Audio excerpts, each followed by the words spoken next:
Selamat datang ke channel Jigo Chong, dan hari ini Jigo Chong nak kongsikan satu topik yang saya rasa sangat menarik lah, iaitu apakah yang anda patut buat sekiranya dapati soalan matematik SPM ada kesilapan.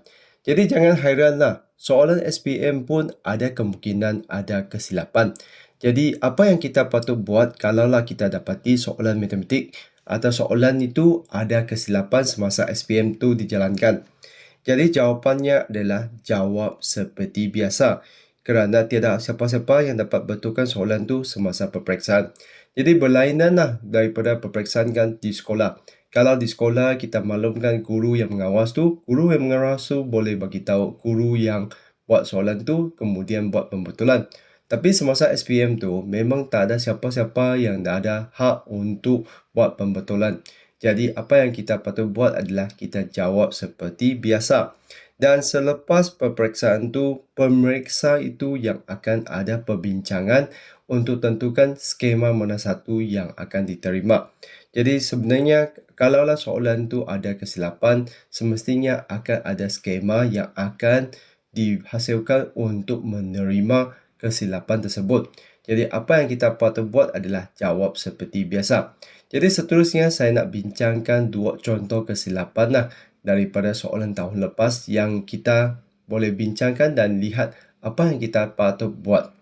Jadi soalan yang pertama tu adalah soalan ni, iaitu tukarkan 1502 asas 3 kepada nombor dalam asas 10. Kalau anda pelajar yang pandai, anda terus nampak kesilapan tu di mana. Jadi anda cuba lihat, tahu tak mana tersilap. Jadi kesilapannya sebenarnya ini adalah asas 3. Jadi untuk asas 3, adakah mungkin anda akan nampak ada digit yang sama atau lebih besar daripada 3? Memang sepatutnya tidak mungkin. Jadi di sini sebenarnya digit 5 ni sudah silap. Jadi bagi pelajar yang pandai memang dia akan ke sana. Oh, ini ada kesilapan. Tapi apa yang kita patut buat kalaulah inilah soalan SPM yang kita jumpa? Kita perlu jawab seperti biasa saja. Jadi di sini apa yang kita harus buat? Kita akan tuliskan 1502 asas 3.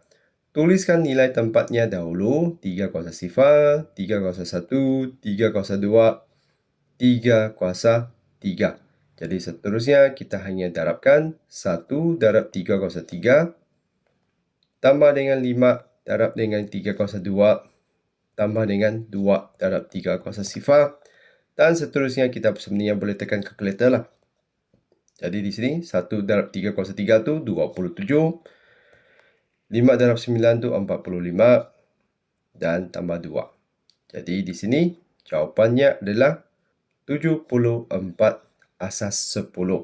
Jadi soalan ni memang ada kesilapan, tapi kita tak dapat buat apa-apa selain daripada jawab seperti biasa sahaja. Jadi semestinya nanti pemeriksa akan hasilkan skema untuk terima jawapan ini. Jadi kita lihat lagi satu contoh kesilapan. Okey, nombor 2. Raja 3 menunjukkan penyata tahunan pendapatan Ayu. Jadi di sini adalah penyata pendapatan tahunan yang berakhir pada 31 Disember. Jadi di sini ini adalah namanya Ayu. Pendapatan tahunannya adalah 72,400. Caruman kepada KWSP adalah 7,964. Zakatnya 360.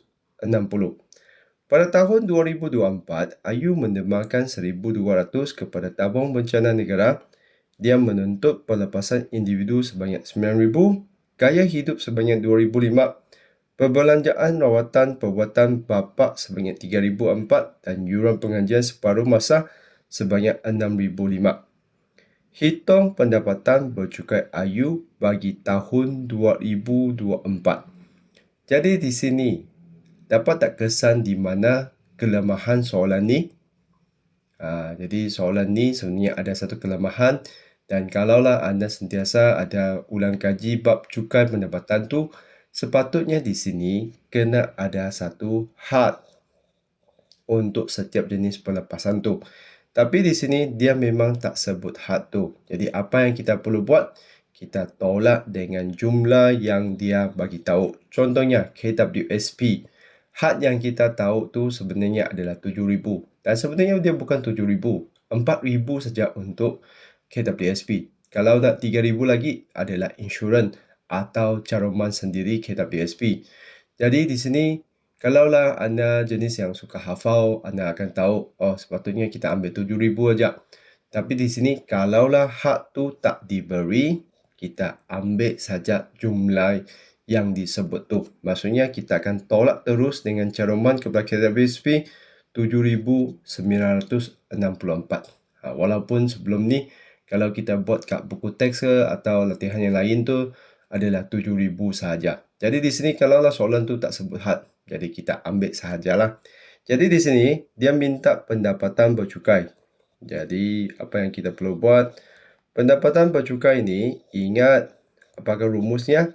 Rumus ni kena sendiri ingatlah, iaitu anda perlu gunakan pendapatan tahunan tolak dengan dua perkara. Apakah dua perkara tersebut? Pengecualian. Apa itu pengecualian? Pengecualian itu adalah derma. Tolak lagi dengan pelepasan. Jadi di sini pengecualian di sini adalah mana? 1,002 yang diderma kepada tabung bercadangan negara. Lepas tu pelepasan kita ada banyak jenis lah, iaitu kita punya caruman KWSP nombor 1. Lepas tu pelepasan individu 9,000, gaya hidup 2,005, perbelanjaan rawatan perubatan bapa 3,004 dan yuran pengajian separuh masa 6,005. Jadi setiap satu pelepasan tu dia tak sebut pun tentang had. Jadi kita ambil saja jumlah yang disebut itu. Jadi kita ambil pendapatan tahunan. Jadi kita ambil nombor dari atas tu 72,400. Tolak dahulu dengan pengecualian tu 1,002. Lepas tu tolak dengan pelepasan yang pertama 7,964. Lepas tu pelepasan individu, pelepasan gaya hidup, lepas tu rawatan untuk bapa dan yuran pengajian sendiri 6,005.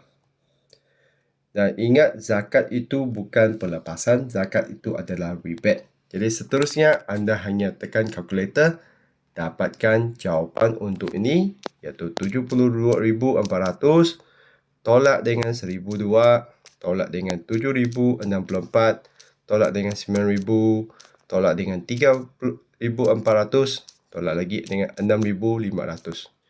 Jadi pendapatan bercukainya adalah RM44,336 dan perlu gunakan 2 tempat perpuluhan untuk nilai mata wang RM. Jadi begitulah penyelesaian untuk soalan kedua ni.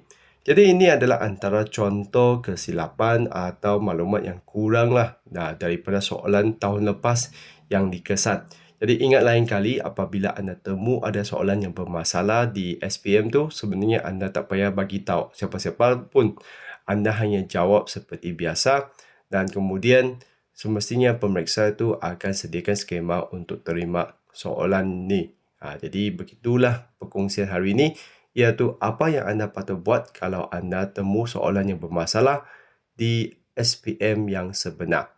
Jadi saya harap video ini dapat membantu anda untuk lebih fahamlah apa yang patut buat. Dan sekiranya anda rasa video ini membantu, jangan lupa tekan like dan subscribe channel Cikgu Chong. Sekian terima kasih, kita jumpa lagi.